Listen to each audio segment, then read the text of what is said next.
Bonjour, je suis vraiment emballée d'être ici pour conclure la première journée de cette conférence. Ça a été vraiment une journée formidable de réseautage, d'apprentissage et c'est vraiment un bon moyen de conclure aussi, de parler des patients. Alors, je suis Morenike Akiniemi, je suis gestionnaire principale, engagement des partenaires à InfoRoute Santé du Canada. Nous avons eu beaucoup de conversations aujourd'hui et tout ce que nous avons évoqué, les soins interconnectés, les soins interopérables, ce qu'on essaie de faire, c'est d'améliorer les soins pour les patients. Et donc, aujourd'hui, nous allons parler d'améliorer l'engagement des patients. On veut que ce soit plus qu'une expression galvaudée. Alors, nous allons nous concentrer sur les choses tangibles que l'on puisse faire pour garantir que les patients nous accompagnent le long de ce cheminement et qu'ils fassent partie du système de santé de l'avenir. Alors, ce soir, je présente mes superbes panélistes. D'abord, Kevin Barry, ensuite Faria Khan et Al Raimondo. Je vais vous donner 1 minute pour vous présenter et dire pourquoi ce travail est important pour vous. Je commence par vous, Kevin. Bonjour, Kevin Barry, patient partenaire. Je vis sur le territoire non cédé des Souk, dans la ville de Penticton, dans la vallée de l'Okanagan, en Colombie-Britannique. J'ai 64 ans, je suis papa de 4 enfants et j'attends mon 10e petit enfant avant Noël. Mes antécédents, j'étais infirmier, comme vous l'avez entendu un peu plus tôt aujourd'hui. J'ai eu une carrière de 40 ans, la majorité au Canada, surtout en soins intensifs. Et pourquoi est-ce que je me suis intéressée à devenir patient partenaire? Eh bien, une des normes de pratique des soins infirmiers, c'est de défendre les intérêts du patient et de sa famille. Ça, j'ai essayé de le faire tout au long de ma carrière. Alors, quand j'ai pris ma retraite, je me suis dit, à quoi est-ce que je pourrais consacrer mon énergie? J'ai eu un infarctus à 47 ans. J'ai dû être hospitalisée pendant des années. Alors, j'ai été de part et d'autre du lit d'hôpital. Alors, je me suis dit, l'engagement des patients, c'est un endroit où j'aurais quelque chose à contribuer. Alors, voilà. Merci. Faria. Bonjour. Je suis Faria Khan et je suis de Calgary, en Alberta. Je travaille en soins de santé depuis 10 ans auprès de AHS, Alberta Health Services, et je travaille en santé publique. Je m'intéresse à l'engagement des patients, surtout chez les jeunes. Je travaille auprès des jeunes qui consomment des opioïdes et qui ont des difficultés de santé mentale. Alors, à titre d'experte conseil, j'ai fait beaucoup de travail d'engagement auprès des jeunes pour comprendre leurs besoins et comprendre leur point de vue par rapport à l'accès au traitement en Alberta. Alors, je suis ici pour parler de leur expérience, pour expliquer de quoi ils ont besoin. Merci, Faria. À vous, à eux. Bonjour, je suis Al. Les gens pensent souvent que je m'appelle AI pour intelligence artificielle, mais ce n'est pas le cas, c'est Al. Je suis patiente.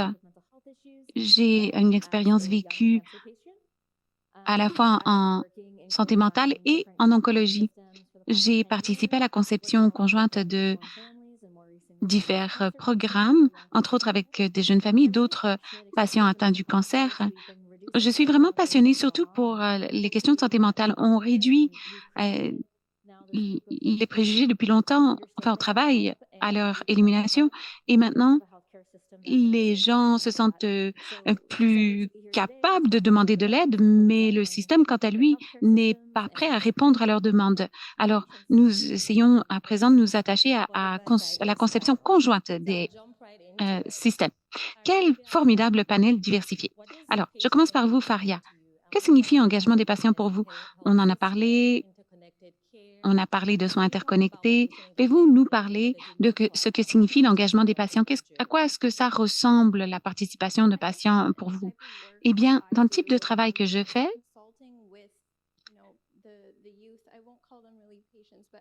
les jeunes, je ne les vois pas comme des patients d'ailleurs, je les vois comme des experts qui ont une expérience vécue. Alors, avoir des conversations authentiques avec eux pour comprendre leurs besoins et comprendre ce qui entoure leur situation, voir chaque jeune comme une personne avec son récit personnel. Il faut comprendre le contexte et ça se fait grâce à des relations. la participation du patient, l'engagement du patient s'appuie sur des liens de confiance. Il faut tisser des liens de confiance avec ses patients et comprendre que cette personne se rend vulnérable en partageant ses traumatismes, en partageant des questions très personnelles. Alors, comme prestataire de soins de santé et en tant que professionnel de soins de santé, il est important de se présenter avec empathie, compassion, compréhension. La participation véritable des patients signifie être entendu, être compris et se sentir en sécurité. Il s'agit de créer un espace sûr qui s'appuie sur des liens de confiance. C'est ce qui permet aux patients de se sentir à l'aise. Ils savent qu'ils ne seront pas jugés. Surtout quand on pense à la santé mentale, il y a beaucoup de craintes. Les patients veulent s'exprimer, mais ils sont craintifs parce qu'ils ont eu des expériences très négatives dans le passé. Ils ont été stigmatisés, des, des professionnels de la santé qui leur ont dit des choses très négatives lorsqu'ils se sont présentés pour demander des soins. Alors, il est important de ne pas juger et de toujours avoir des conversations empathiques. J'aime bien que vous parliez d'empathie et de création d'espaces sûrs. Al, la prochaine question s'adresse à vous. À quoi ressemble l'engagement véritable des patients? Est-ce que c'est différent selon le secteur de santé? Quelles sont les choses qui s'appliquent à tous les secteurs, par exemple, aussi? Je ne sais pas si c'est vraiment différent pour tous les secteurs du système de santé. C'est différent pour chaque projet. Quand on fait de la co-conception, conception conjointe ou de l'engagement des patients, selon l'expression qu'on choisit, on se sert de l'échelle de participation. Dans notre cas, il s'agit des jeunes et des familles. Alors, on se demande comment ils vont participer. On veut être honnête. Vous savez, si quelqu'un se présente à vous, que déjà toutes sortes de décisions ont été prises et que vous intervenez comme patient partenaire à la toute fin, c'est simplement un groupe de discussion, par exemple, il faut être honnête. Vous savez, comme patient partenaire, il y a beaucoup de gens qui sont emballés, ils se disent: «Ah, on pourra concevoir des projets, on pourra participer à chaque étape» et puis des bailleurs de fonds ou d'autres, grands partenaires, grandes parties prenantes n'adhèrent pas tout à fait à cette vision et donc ça devient décevant. Alors pour chaque projet, il y a des niveaux d'engagement différents. Il faut être honnête par rapport à l'engagement véritable des patients. Mais les conversations que j'ai eues, par exemple, comme patiente atteinte du cancer, pourquoi est-ce que j'ai eu du mal à me présenter à mes rendez-vous? Eh bien, c'était la même chose que ce qui m'empêchait de me présenter à mes rendez-vous avec mes thérapeutes parce que je souffre de dépression. Vous savez, les choses se rejoignent. Ce sont des choses vraiment anodines. On n'y pense pas peut-être, mais la raison pour laquelle j'ai créé cette appli avec Foundry, c'est qu'il y avait beaucoup de gens qui avaient du mal à trouver des services sans rendez-vous, par exemple. Et pourquoi? Bien, parce que c'est sans rendez-vous, mais il y a beaucoup de jeunes qui sont chez eux, qui préfèrent un rendez-vous virtuel. Alors, ça crée énormément de confusion. Alors, je pense qu'il y a des possibilités pour tous les secteurs de santé de mobiliser les patients. C'est quelque chose qu'on devrait faire parce que on, on peut omettre des renseignements importants et même repousser les patients. J'aime bien ce que vous dites, il faut être honnête. Le patient, parfois, s'imagine qu'il pourra influencer la prise de décision. Mais en fait, il faut être honnête, s'il ne s'agit que d'une entreprise de consultation, de conseil. Vous savez, parfois, si on n'inclut pas les patients d'entrée, il faut qu'on fasse marche arrière. Donc, il est important de penser au point de vue du patient. Si vous devez le planifier à l'avance, ça prendra du temps, mais probablement moins que si vous le faites après coup. Oui, vous savez, moi, j'ai présenté des technologies à des groupes de jeunes, à des groupes de familles, des groupes de patients, et ils nous disent carrément non, dans son état actuel, je ne m'en servirai pas. même si les prestataires l'aiment bien. Non, ça ne les intéresse pas. Alors, c'est le risque que vous courez si vous ne participez pas, faites pas participer les patients d'entrée de jeu. Ou peut-être que vous allez produire quelque chose qui, à votre avis, est formidable. Il n'y a plus qu'à mettre un ruban dessus et le patient vous dira non, ça ne m'intéresse pas du tout, je ne me servirai pas de cette technologie. Alors, il faut faire les choses de manière authentique et donc il faut véritablement euh, faire participer le patient tout de suite, dès que vous commencez à y réfléchir au projet. Alors, Kevin, quels sont les obstacles à la participation du patient qui sont euh, érigés de manière non intentionnelle par les établissements? Bon, il y en a pas mal, mais on pourrait sans doute les regrouper sous l'usage du langage. Par exemple, si vous êtes dans le domaine des soins de santé ou de la recherche, le langage peut être un problème. Dans ces secteurs, vous avez votre propre jargon et vous ne n'y pensez pas. Mais le grand public, s'il vous entend parler, il a l'impression que vous parlez un jargon qu'ils assimilent à du grec. C'est important de se rappeler que vous devez parler en langage clair. Langage clair, langage clair. Et c'est la même chose pour d'autres choses, comme par exemple, bon, les tables rondes sont très bien, les gens se présentent, mais après, on amorce des conversations plus sérieuses. Mais dans la première réunion, peut-être que vous devrez expliquer qu'est-ce que ça signifie votre titre de poste. Par exemple, enquêteur en chef. Pour le public en général, quand ils entendent enquêteur, ils se disent, bah, un enquêteur, c'est un policier. Qu'est-ce qu'il fait ici? Ils ne comprennent pas que c'est un chercheur. Ensuite, leader de pratique clinique. Si vous êtes membre du public, vous dites peut-être, c'est peut-être la personne qui est responsable de la clinique où je reçois des soins parce que je n'ai pas de médecin de famille. Et ça n'est pas du tout ce que ça signifie. Mais le grand public s'imaginerait sans doute ça en lisant l'intitulé du poste. Et ensuite, les sigles. On adore tous les sigles. On en a des milliers. Et on s'en sert constamment en santé. Et ils ne signifient strictement rien aux patients. Surtout si vous leur envoyez des documents. Si vous servez d'acronymes, vous devez les expliquer. Expliquer de quoi il s'agit. Ça aidera beaucoup à la compréhension. Ensuite, l'utilisation de la technologie. Tout le monde adore la technologie de nos jours. Mais c'est une épée à double tranchant. Quand vous essayez de mobiliser des patients, quel est le genre de patients que vous mobilisez avec la technologie? Pensez à leur couche socio-économique, à leur niveau d'instruction. Peut-être qu'ils ne peuvent pas se permettre de s'offrir la technologie que vous entendez utiliser. Dans certaines parties de cette province et ailleurs, il y a un service Internet très limité, un service de téléphone cellulaire limité aussi. Alors, pensez-y, le lieu de résidence des patients importe, que ce soit en personne ou virtuellement. Et se servir de choses comme Zoom, par exemple. La première fois que vous communiquez avec un patient, ce serait peut-être bien que quelqu'un contacte le patient avant la première réunion pour lui demander s'il est à l'aise avec la technologie. Par courtoisie, quand on se sert de technologie, vous savez, on se sert des boutons de réaction, lever la main pour ne pas interrompre. Peut-être que vos patients partenaires ne le savent pas, surtout s'il s'agit d'un grand groupe. Tout le monde intervient sur Zoom, tout le monde se passionne pour les sujets, évidemment. Et donc,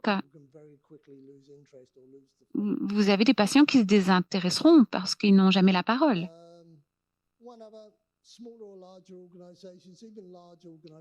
Les organisations petites et grandes, souvent, créent des obstacles sans le vouloir. J'ai dit à une collègue que j'allais participer à ce panel aujourd'hui et elle a vécu quelque chose en tant que patiente partenaire. Elle a travaillé avec un grand nombre d'organismes et on lui a demandé de participer à une bourse de recherche pour obtenir une subvention auprès des IRSC.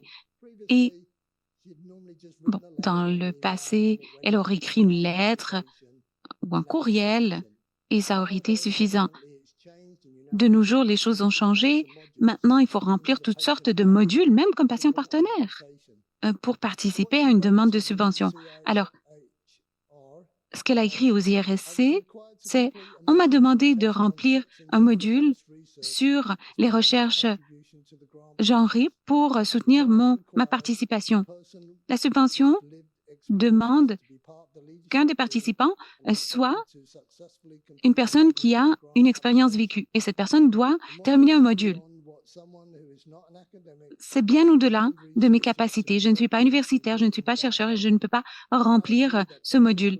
Bien que je suis d'accord que les personnes qui ont une expérience vécue doivent être mises au courant des recherches sur le sexe et le genre, le niveau d'expertise nécessaire pour remplir un module est parfaitement inutile dans le cas d'une personne comme moi qui n'est ni chercheur ni universitaire.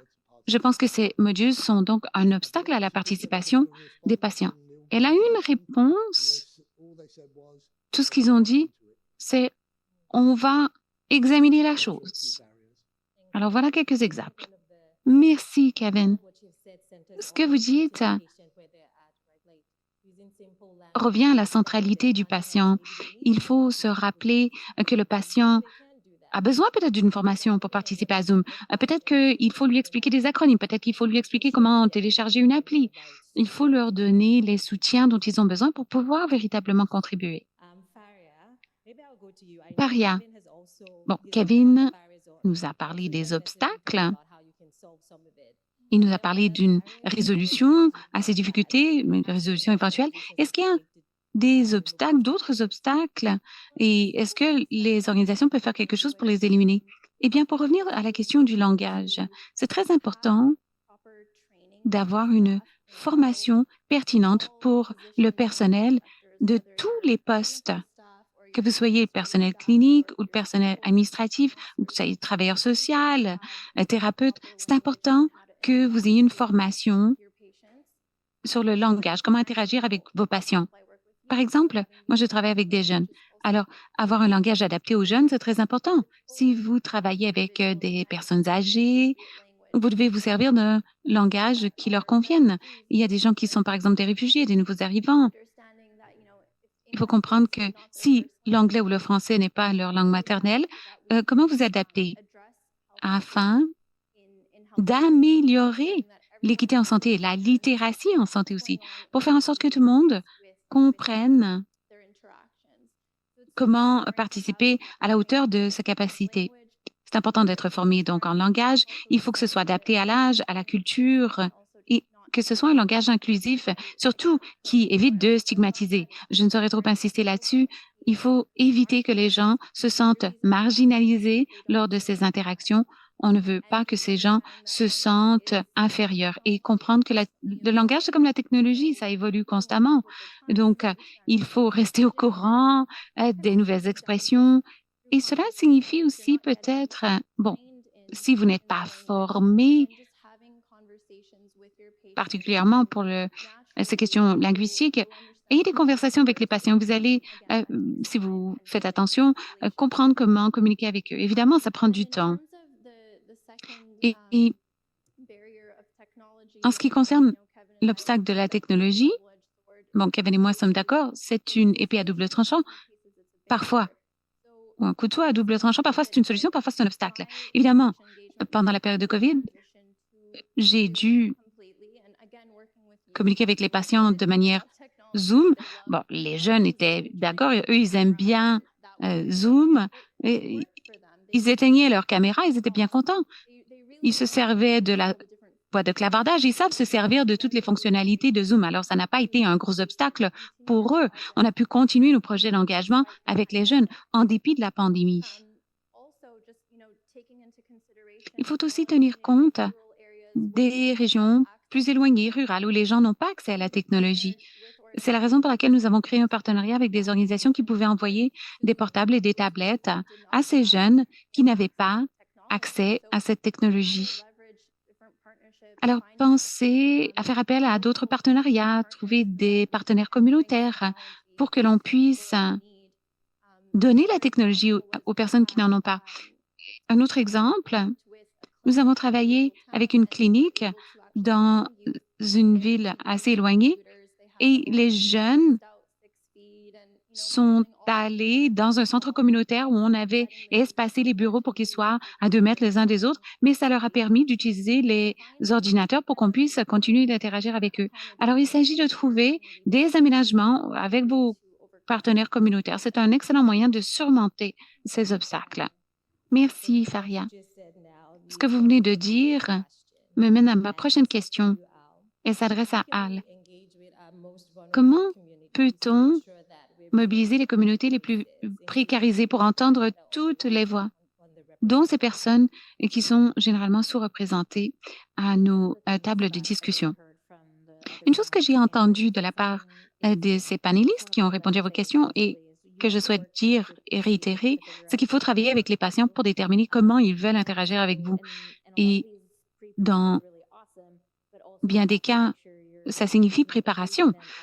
Mais il faut aussi poser des questions pointues. Par exemple, comment peut-on vous aider? Je vous donne un exemple. Quelqu'un, à un moment donné, organisé un cours. Tous les patients devaient suivre ce cours pour pouvoir devenir patient partenaire ou patient ressource. Et à ce stade, on m'avait demandé de faire le même cours au moins 6 fois. Et à aucun stade, quelqu'un ne s'est-il posé la question, est-ce que cette personne a contribué à la rédaction du cours? Car c'était le cas. Alors, bon, vous pouvez vous préparer, et on vous a donné d'excellents tuyaux, d'excellents conseils, mais je pense qu'il faut commencer par poser des questions. Comment voulez-vous participer? À quelle fréquence? Et constamment réévaluer leur participation.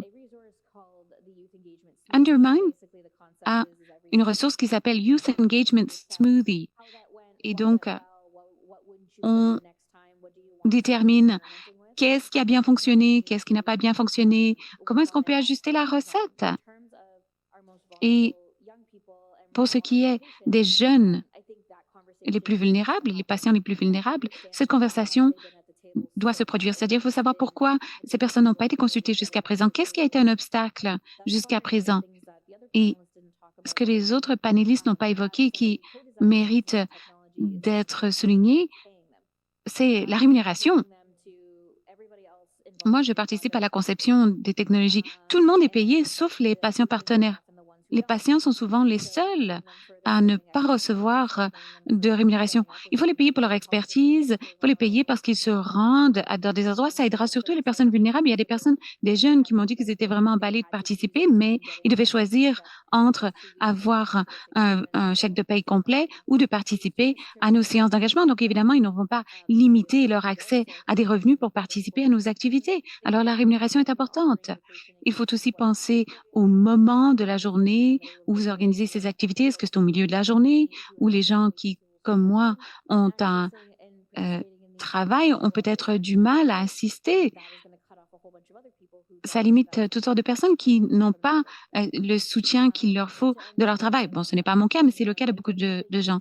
Pour terminer sur une note humoristique, il y a un conseil de jeunes à un moment donné qui essayait de faire comprendre au chercheur principal que sa façon d'interagir avec eux ne convenait pas. Alors, ils ont passé euh, toute une réunion à le bombarder de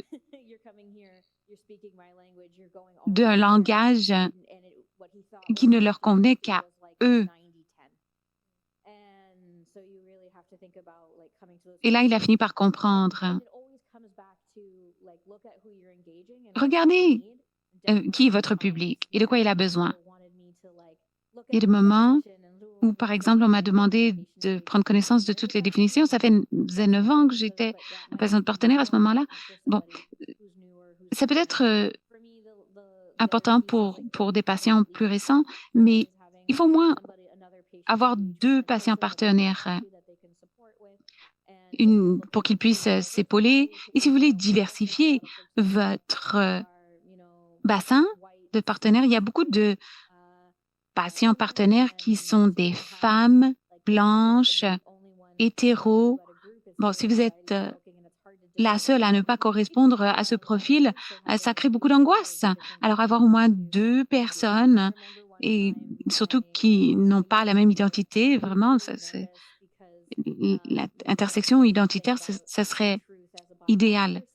Ensuite, je me rappelle d'une personne qui voulait parler de son expérience comme personne appartenant à une minorité visible. Et comme personne n'avait allumé sa caméra, il ne se rendait pas compte que tout le monde, en fait, appartenait à une minorité visible, sauf moi.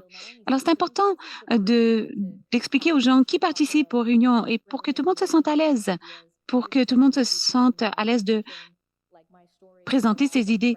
Dans mon appli, il y a My Story. Cela permet à un patient partenaire de rappeler au groupe quelle a été son expérience avec un prestataire. Merci beaucoup, Al. De très bons conseils de la manière dont on peut mobiliser les patients. Alors, dernière question, et c'est pour vous, Kevin. Des expériences négatives et positives que vous avez eues, pensez-y. Est-ce que vous pouvez penser à un scénario qui vous a touché, qui a eu un impact, et quelles sont les leçons qu'on peut retirer du point de vue de l'engagement des patients? Eh bien, je me souviens d'un groupe auquel j'ai participé en Vancouver en 2016 et c'était une très bonne expérience, principalement parce que les patients partenaires étaient là dès le début, ils étaient invités donc dans le groupe. Et puis, il y avait une occasion en 2017, début 2017, pour la stratégie de la recherche axée sur le patient qui faisait un cours sur et il y avait des groupes de recherche qui se sont inscrits. On nous a invités en tant que patients partenaires à participer à ce cours, à cette formation. C'était un atelier de 3 jours, je crois. Et à la fin de cet atelier, je connaissais bien les membres de l'équipe de recherche et on se connaissait de manière, disons, plus personnelle parce qu'on avait eu ces interactions en face à face. Et puis pour la communication, nous avons une invitation permanente. L'équipe se réunit une fois par semaine et après un certain temps, beaucoup de ces réunions d'équipes de recherche portent sur des trucs, des choses techniques ou administratives, ce qui n'est pas nécessairement intéressant pour les patients partenaires. Donc, on leur a suggéré qu'une fois par mois, ils aient une période de 30 minutes où on puisse parler de nos préoccupations. Donc, on a toujours l'invitation permanente pour participer aux réunions hebdomadaires, mais une fois par mois, il y a du temps qui est prévu pour nous, les patients partenaires, pour parler de nos préoccupations concernant le projet. Et tous les 2 ans environ, on nous donne la possibilité de revoir le site web du groupe qui s'appelle Action AD sur les événements indésirables. Et du point de vue des patients partenaires, on regarde ce site web pour s'assurer que le langage soit clair. Il y a beaucoup d'informations sur ce site web qui est dans le domaine public. Il faut qu'il soit compréhensible pour tous les membres du public en général. Et puis, nous participons également nous fournissons des histoires personnelles pour ce site web. Et puis, on nous a invités à des réunions également de dirigeants et de dirigeants d'organisations et de ministères. Parce que en tant que patient partenaire, nous pouvons apporter ce visage personnel sur l'influence de la recherche et le fait que ça permet de sauver des vies et d'économiser sur les budgets de santé. Oui, vous avez dit donc que vous êtes intégré dans l'équipe. La transparence pour pouvoir participer aux réunions de l'équipe de projet. Vous êtes un des membres de l'équipe et vous considérez que vous travaillez tous vers le même objectif. Alors, nous n'avons plus de temps, mais peut-être qu'on pourra avoir une question. Y aurait-il une question? En tout cas, nous avons le réseautage qui s'en vient. Et donc, n'hésitez pas à aller voir les membres du panel, avoir une conversation avec l'un ou l'autre ou l'une ou l'autre d'entre eux. Merci beaucoup.